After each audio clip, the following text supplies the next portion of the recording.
যতই অসুস্থতা থাক আমরা মেয়েরা কিন্তু থেমে থাকি না, হেরেও যাই না। কারণ জানি আমার না থাকা মানে একটা ঘর ভেঙে যাওয়া। নিজের শক্তিকে এজন্য মেয়েরা আমরা কখনোই অবমূল্যায়ন করি না। শুধু আমরা সংসার করি না, আমরা একটা সংসারকে টিকিয়ে রাখি। এজন্য আমরা কখনো অবশ্য কারো প্রশংসা চাই না, কেউ বাহবা দেখ এটাও চাই না। শুধু চাই একটু সহযোগিতা, একটু প্রশংসা, আর একটু তুমি কেমন আছো, এতটুকুই। আসসালামু আলাইকুম। নিশ্চয়ই সবাই অনেক ভালো আছেন। আমিও আল্লাহর অশেষ রহমতে অনেকটা ভালো আছি।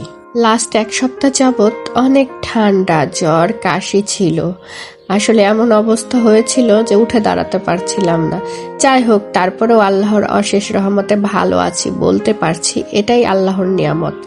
মেয়েকে নিয়ে সকালে নাস্তাটা করে ফেললাম। সকাল বলতেও এখন 10টা বেজে গেছে। ছেলে খেয়ে দিয়ে সেই সকালে স্কুলে চলে গেছে, তার বাবাই তাকে রেডি করে পাঠিয়েছে। আমি আর মেয়ে একটু আগে উঠে সকালে নাস্তাটা করলাম। যেহেতু শরীর ভালো ছিল না, ঠান্ডার ওষুধ খেয়েছি, তাই উঠতে পারছিলাম না। তো উঠে সংসারের কাজকর্মগুলো শুরু করে দিলাম। আবার দুপুরে রান্না বান্না করব।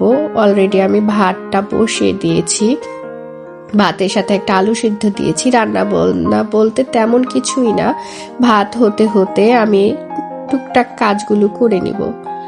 এই যে আমার রান্নাঘরের গ্যাসটা শুকিয়ে গেছে, পানি দেওয়া হয়নি হয়তো কয়েকদিন। এখন ছেলের ঘরটা গোছাবো। ছেলের ঘরটা গুছিয়ে ঘর বাড়ি ঝাড়ু দিয়ে মুছতে হবে। কয়েকদিন ধরে মোছা হয়নি, শরীর ভালো ছিল না। ফেসবুকেও ভিডিও দিতে পারিনি এক সপ্তাহ ধরে। আমার ড্যাশবোর্ডটা পুরো লাল হয়ে গেছে। জানি না আবার গ্রিন করতে পারবো কবে, যেহেতু সামনে রমজান মাস, সেভাবেও কাজ করা হবে না। আর এই যে এদিকে আমার বারান্দার গাছগুলোতে পানি দেওয়া হয়নি, সব শুকিয়ে নেতিয়ে গেছে। যাই হোক, অনেকে আমাকে ইনবক্সে মেসেজ করেছেন, আপু ভিডিও দিচ্ছেন না কেন, ভিডিও কি করবেন না। আপনারা যে আমাকে মনে রেখে আমাকে মেসেজ করেছেন যারা, তাদেরকে অসংখ্য ধন্যবাদ। আসলে অসুস্থতা থাকার কারণে আমি ভিডিও দিতে পারিনি। চেষ্টা করব আবার ভিডিও দিতে। রমজান মাসের কারণে জানি না আমি কতটা রেগুলার হতে পারবো, তবে চেষ্টা করব ভিডিও দিতে।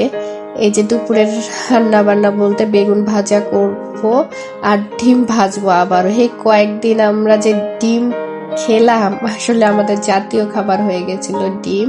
এই যে দুপুরের খাবার দাবার, বেগুন ভাজা, আলু ভর্তা, ডিম ভাজি, সাথে মানে ঘি নিলাম। গরম ভাতের সাথে আমার ঘি খেতে অনেক ভালো লাগে। এমনিতেও মুখে রুচি নেই, তারপরেও মানে খেতে তো হবে বাঁচতে হলে। দুপুরের খাওয়া দাওয়া শেষ করে একটু বেলকনিতে রোদ্রে আসলাম। এই যে বেলকনির পাশে আম গাছে মুকুলে ভরে গেছে। মুকুল দেখে মনে হচ্ছে বসন্তকাল চলে আসলো। আসলেই তো, তার কয়েকটা দিন, 2-1 দিন পরে বসন্তকাল। সবার বসন্তকালটা আনন্দে ভরে উঠুক এই কামনা করি। ও হ্যাঁ, আমার ভিডিওটা একটি লাইক, কমেন্ট এবং শেয়ারের মাধ্যমে আমার পাশে থাকার চেষ্টা করবেন, এই কথাটা কিন্তু ভুলবেন না।